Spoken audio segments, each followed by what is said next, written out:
வாய் திறக்கல அழிச்சாட்டியம் பண்ணிட்டு திரியுறாங்க.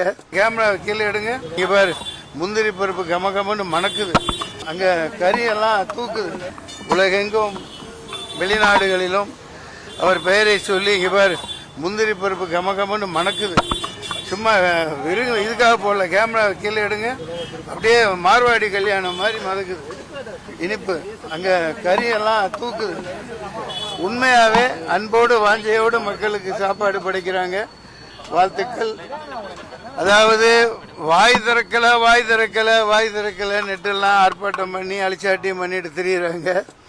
அவங்க வாயை திறந்து 13 லட்சம் கோடியை கடனாக வச்சு வெளிநாடுகளில் ஊழல் மேலே ஊழல் பண்ணி மிகப்பெரிய கார்ப்பரேட் கம்பெனிகளை தங்களுக்கு ஆக்கிக்கிட்டு மக்களை நட்டாற்றில் நடுத்தரவில் தான் விட்டுக்கிட்டு இருக்காங்க.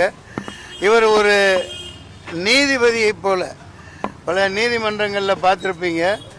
வாதங்கள் பிரதிவாதி வக்கீல்கள் 1 மணி 2 மணி நேரம் பேசிக்கிட்டே இருப்பாங்க. ஒரு நீதிபதி அமைதியாக கேட்பார். அதுபோன்று எங்கேருந்து இவருக்கு இந்த சின்ன வயசில் ஒரு ஆற்றல் வந்ததுன்னு தெரியல.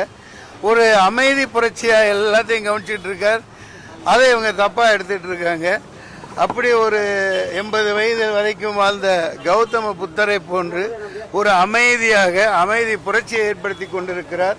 இந்த 5 ஆண்டுகள் மட்டுமல்ல, 10 ஆண்டுகள் அல்ல, 15 ஆண்டுகள் அல்ல, 20 ஆண்டுகள் அல்ல, அதையும் கடந்து ஜோசப் விஜயன் நேர்மையான இந்த ஆட்சி தொடரும்.